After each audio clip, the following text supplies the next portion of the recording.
कहानी की शुरुआत में हम एक जेल को देखते हैं जिसका नाम द शॉशैंक रिडेम्पशन है। ये दुनिया की सबसे सिक्योर तरीन जेल है। इस जेल में हजारों कैदी हैं, लेकिन आज तक इस जेल से कोई भी कैदी फरार नहीं हो सका क्योंकि इस जेल की सिक्योरिटी बहुत ही ज्यादा स्ट्रिक्ट है। इस जेल में ऐसे कैदी भी हैं जिन्होंने अपनी पूरी जिंदगी इसी जेल में बिता दी, लेकिन इन्हें इस जेल से भागने का ख्याल तक नहीं आया क्योंकि इस जेल से भागने की कोशिश करने वाले कैदी की सजा सीधा मौत है। अब यहाँ सीन कट होता है और हमें कोर्ट में एंडी नाम के एक आदमी को दिखाया जाता है जो अमेरिका के एक बहुत ही बड़े बैंक का बैंकर है। जज उसे उसकी वाइफ और उसके लवर के मर्डर के इल्जाम में उम्र भर कैद की सजा सुनाता है, लेकिन एंडी कहता है कि मैंने ये मर्डर नहीं किए हैं। पर एंडी खुद को बेगुनाह साबित करने के लिए उसके पास कोई प्रूफ नहीं था, जिस वजह से कोर्ट का जज एंडी को उम्र भर कैद के लिए दुनिया की सबसे सिक्योर जेल दी शॉशैंक रिडेम्पशन भेज देता है। एंडी के साथ और भी कई सारे कैदी होते हैं और जब इन कैदियों को जेल के अंदर लाया जाता है तब जेल के अंदर मौजूद बाकी कैदी आपस में शर्त लगाते हैं कि आज रात इन नए आने वाले कैदियों में से कौन सा कैदी रोएगा, और इसके लिए ये लोग एक डिब्बी सिगरेट की शर्त लगाते हैं। ये लोग बाहर लाइन से खड़े नए आने वाले कैदियों में से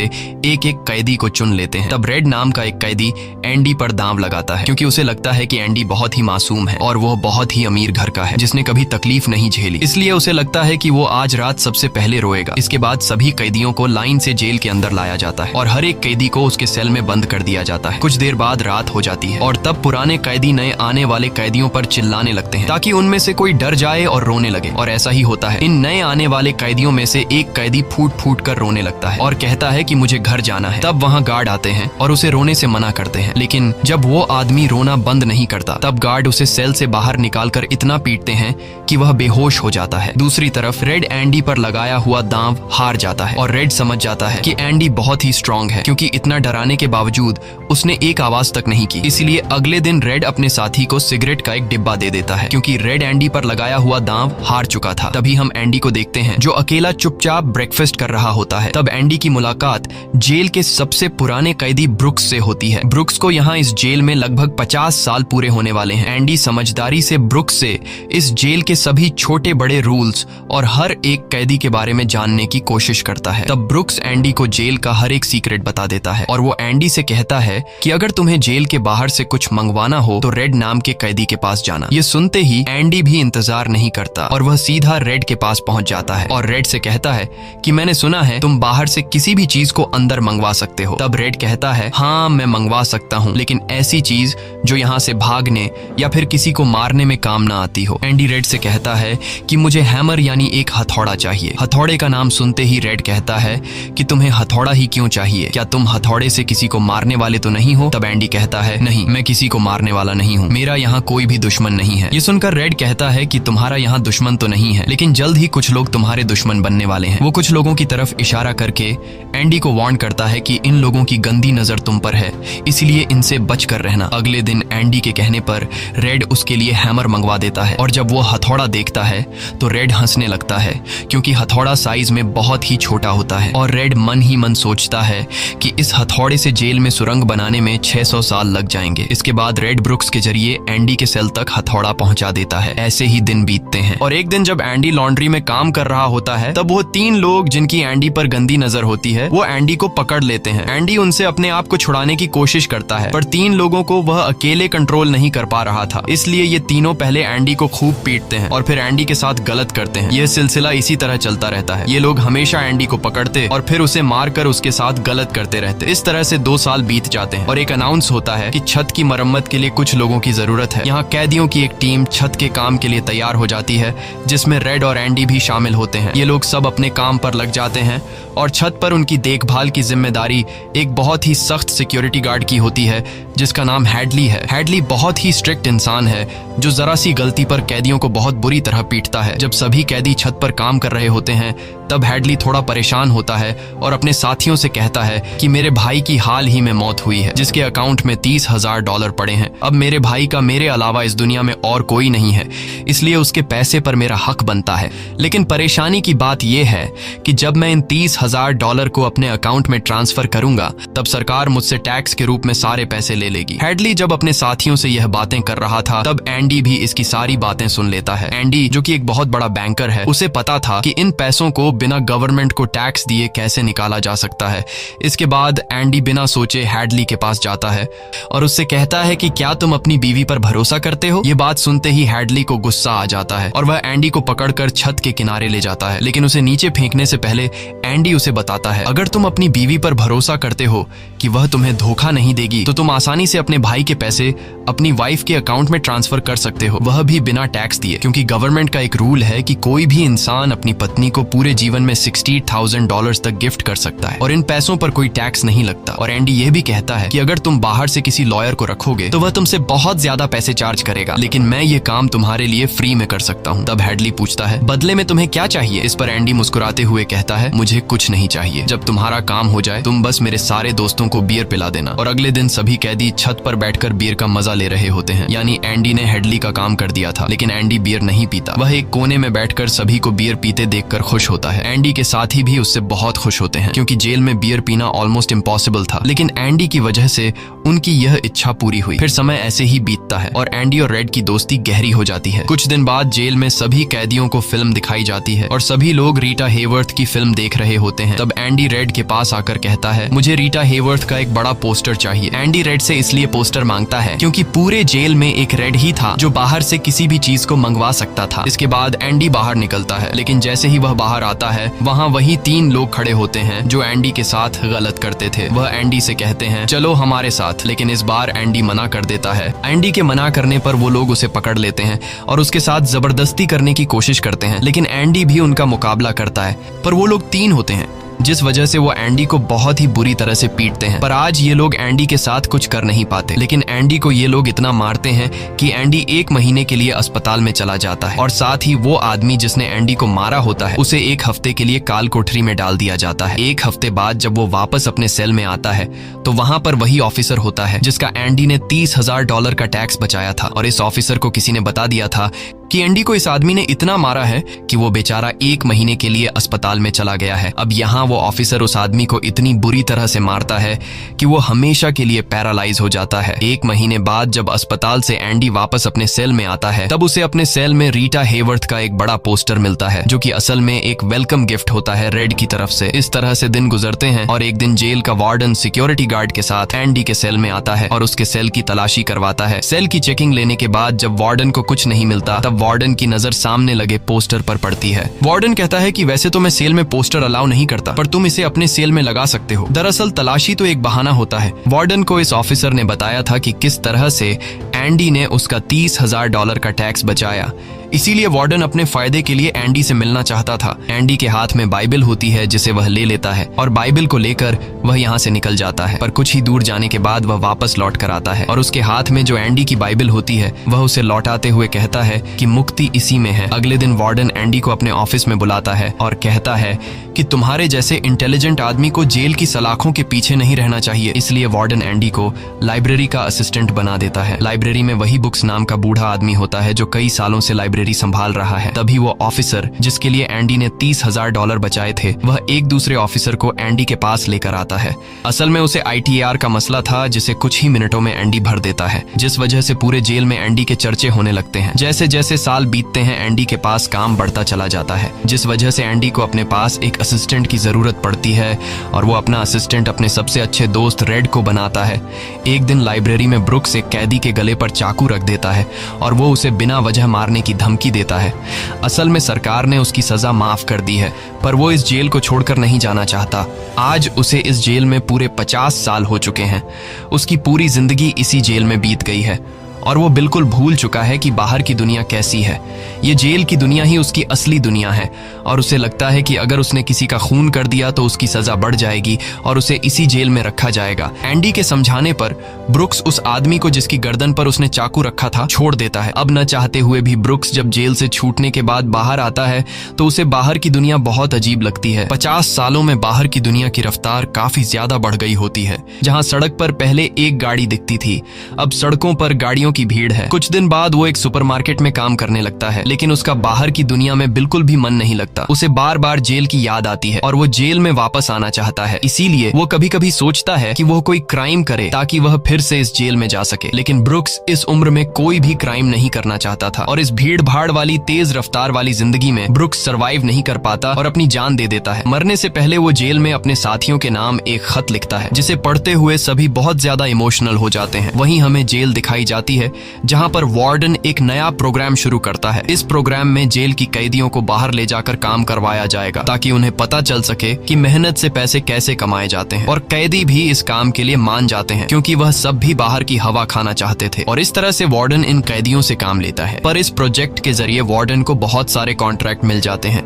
क्योंकि जेल के कैदियों की लेबर बहुत सस्ती होती है और जो बाहर की लोकल कंस्ट्रक्शन लेबर की टीम होती है उन्हें कहीं पर भी काम नहीं मिलता क्योंकि वार्डन उनका काम आधी कीमत पर अपने कैदियों से करवाता है। और वार्डन आधी कीमत पर काम इसलिए करता है क्योंकि कैदी कोई लेबर तो थे नहीं जिनको वार्डन दिहाड़ी दे पाता, इसलिए वार्डन फ्री में कैदियों से काम करवाकर बहुत सारा पैसा कमाने लगता है और उसका यह पैसा ब्लैक का होता है। लेकिन एंडी एक बैंकर होने की वजह से वार्डन का सारा ब्लैक मनी व्हाइट में बदल देता है। दरअसल एंडी इन पैसों को एक ऐसे आदमी के नाम पर जमा करता है जो इस दुनिया में है ही नहीं, और वह उसके अकाउंट में सारा पैसा ट्रांसफर कर देता है ताकि अगर कल को पुलिस को पता भी चल जाए तो पुलिस एक ऐसे आदमी को ढूंढ रही होगी जो इस दुनिया में कभी पैदा ही नहीं हुआ। अब यहाँ जेल में एक नया कैदी आता है जिसका नाम टॉमी है। टॉमी बहुत यंग होता है और वह इस छोटी सी उम्र में कई सारी जेलों में जा चुका है। टॉमी एक बहुत ही फ्रेंडली नेचर का था, इसलिए उसकी जल्द ही जेल में बहुत से कैदियों से दोस्ती हो जाती है। एक दिन खाने की टेबल पर टॉमी सबसे कहता है कि मैं पिछले कई सालों से चोरी कर रहा हूँ, इसलिए मैं यहाँ की कई सारी जेलों में जा चुका हूँ और इस बार भी मैं चोरी की वजह से इस जेल में आया हूँ। टॉमी की बात सुनते हुए एंडी उसे कहता है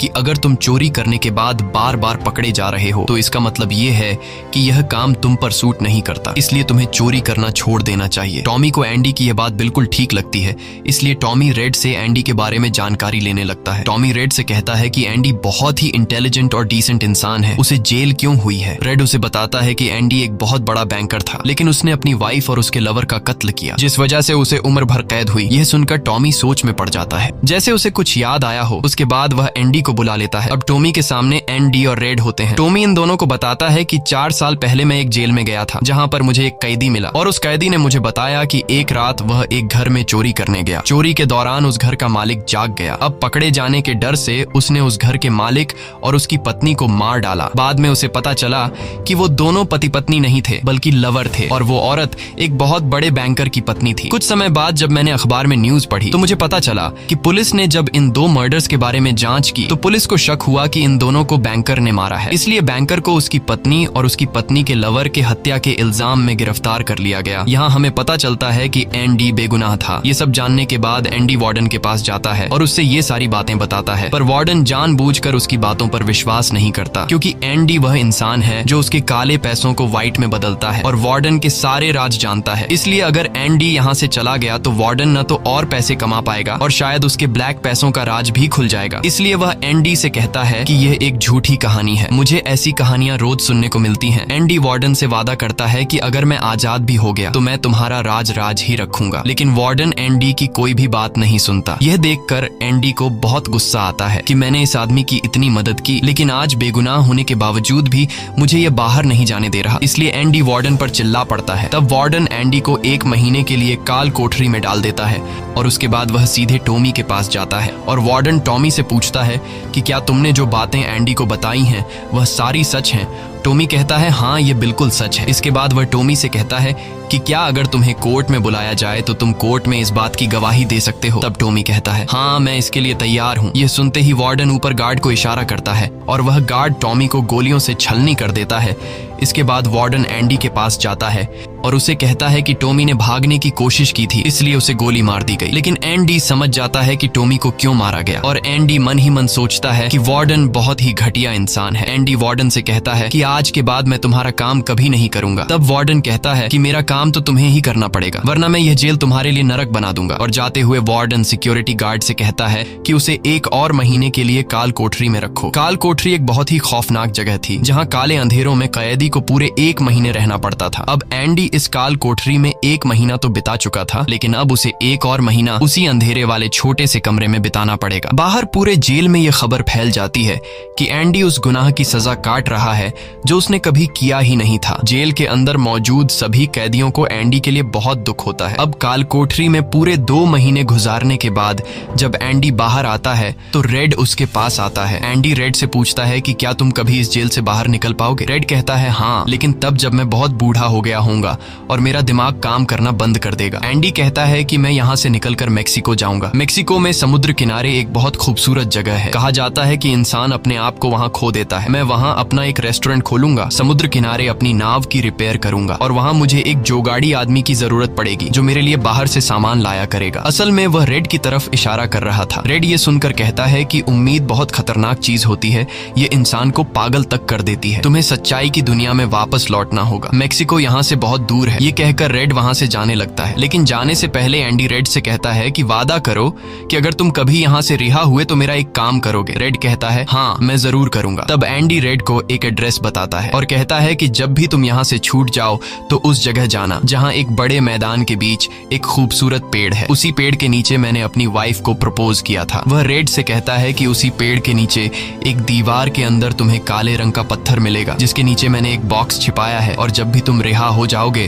तो वहां जाकर उस पत्थर के नीचे उस बॉक्स को देखना कि उसमें क्या है। यह कहकर एंडी वहां से चला जाता है और सीधा वार्डन के पास पहुंचता है। वह वार्डन का काम पूरा करके उसके सारे डॉक्यूमेंट्स एक खास तिजोरी में रखता है। डॉक्यूमेंट्स रखने के बाद वार्डन एंडी को अपने कपड़े देता है। वह एंडी से कहता है कि मेरे कपड़े प्रेस करवा देना और मेरे जूतों को शीशे की तरह चमका देना। इसके बाद एंडी वापस अपने सेल में आ जाता है। वहीं दूसरी तरफ रेड आज रात बहुत परेशान होता है क्योंकि उसे डर था कि एंडी कहीं खुद को मार न दे। इस तरह से रात गुजर जाती है और सुबह होती है। सुबह होते ही सभी कैदियों के सेल के दरवाजे खुल जाते हैं और सभी कैदी बाहर आ जाते हैं, लेकिन एंडी सेल से बाहर नहीं आता। ये पिछले 20 सालों में पहली बार ऐसा हो रहा था कि कोई कैदी सुबह अपने सेल से बाहर नहीं आया। तब रेड की नजर भी एंडी के सेल की तरफ होती है और रेड की परेशानी बढ़ती रहती है कि कहीं एंडी ने खुद को मार तो नहीं दिया। तभी एक गार्ड बहुत गुस्से में एंडी के सेल की तरफ जाता है, लेकिन वहां पहुंचकर जब वह देखता है तो उसकी आंखें खुली की खुली रह जाती हैं क्योंकि अंदर सेल में कोई भी नहीं था और एंडी वहां से फरार हो चुका था। अब हम वार्डन को देखते हैं जो अपने जूते पहनने के लिए निकालता है, लेकिन उस बॉक्स में उसके नहीं बल्कि एंडी के पुराने जूते होते हैं और तभी पूरे जेल में सायरन बजने लगता है और यह सायरन होता है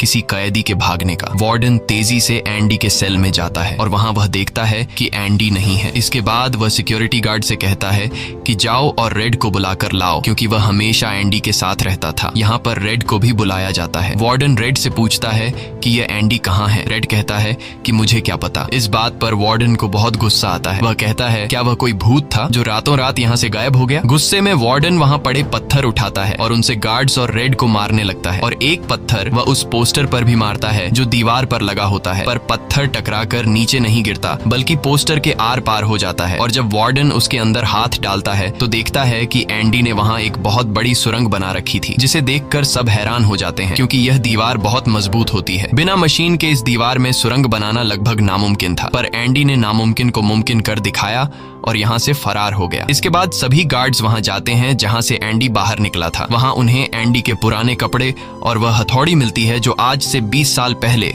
एंडी ने रेड से मंगवाई थी। ये वही हथौड़ी होती है जिससे पिछले 20 सालों से एंडी अपनी सेल की दीवार में सुरंग बना रहा था। 20 सालों से एंडी ने यह काम इतनी बारीकी से किया कि किसी को पता तक नहीं चला। साथ ही दीवार से जो भी मिट्टी निकलती थी वह उसे अपनी जेब में रखकर ग्राउंड में बिखेर देता था। एंडी ने आखिरी बार जब वार्डन के लिए काम किया था तो वह वार्डन के काले पैसों के सारे डॉक्यूमेंट्स अपने पास रख लेता है और उसके पास जो उसकी बाइबल होती है वह उसे वार्डन की नजरों के सामने चालाकी से उसकी तिजोरी में रख देता है और एंडी वार्डन को ऐसे दिखाता है कि जैसे ये बाइबल नहीं बल्कि उसके डॉक्यूमेंट्स हैं। साथ ही वार्डन ने जो अपने कपड़े उसे प्रेस करने के लिए दिए थे, एंडी पहले वार्डन के कपड़ों को पहनता है और फिर उसके ऊपर अपने पुराने कपड़े पहन लेता है और वे जूते जो वार्डन ने उसे शीशे की तरह चमकाने के लिए दिए थे एंडी उन्हें पहनकर निकल जाता है। रात को जैसे ही सारी लाइट्स बंद होती हैं, एंडी अपने सेल में की गई सुरंग से बाहर निकलता है। इसके बाद वह एक गटर का पाइप तोड़ता है और उस पतले से गटर के पाइप में रेंगता हुआ उस जेल से फरार हो जाता है जिससे आज तक कोई भी भाग नहीं सका था। हालांकि एंडी जिस गटर के पाइप से रेंगता हुआ बाहर निकला था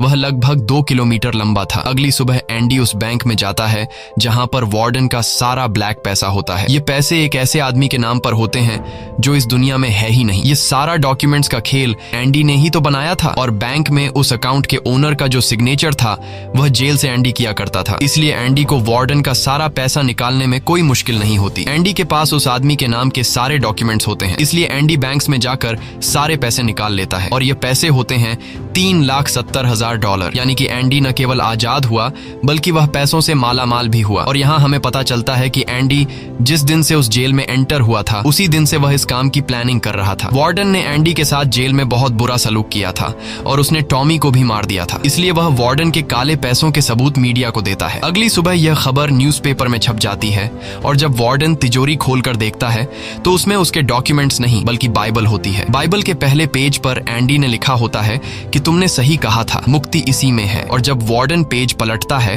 तो वह देखता है कि वहां पर हथौड़ी का एक निशान होता है। दरअसल एंडी ने बाइबल के पेजेस को हथौड़ी की शेप में काटकर एक सांचा बनाया हुआ था जिसके अंदर वह अपनी हथौड़ी छिपाया करता था। और आज से 20 साल पहले जब वार्डन पहली बार एंडी की सेल में गया था और उसने एंडी की बाइबल उसके हाथ से लेकर वापस उसे लौटा दी थी, उस समय भी वह हथौड़ी उसी बाइबल के अंदर थी। यह देखकर वार्डन को एक बहुत बड़ा झटका लगता है। दूसरी तरफ वार्डन के काले पैसों की खबर पूरे शहर में फैल चुकी थी, इसलिए जेल के बाहर रिपोर्टर्स और पुलिस वार्डन को गिरफ्तार करने के लिए आ रही होती है। और इससे पहले कि पुलिस उसे गिरफ्तार करती, वार्डन अपने आप को गोली मार देता है। कुछ समय बीतने के बाद एंडी के दोस्त रेड की सजा भी माफ कर दी जाती है और उसे गवर्नमेंट की तरफ से एक नौकरी भी दिलाई जाती है। पर बाहर की दुनिया में रेड का दिल बिल्कुल नहीं लगता क्योंकि उसने अपनी जिंदगी के 40 साल जेल में गुजारे थे। रेड भी उसी कमरे में रहता है जहां पर ब्रुक्स रहा करता था और रेड भी अपनी जान देना चाहता है, पर तभी उसे याद आता है कि उसने एंडी से वादा किया था। इसके बाद वह उस जगह के लिए गाड़ी में रवाना हो जाता है और वह उस बड़े घास के मैदान में जाता है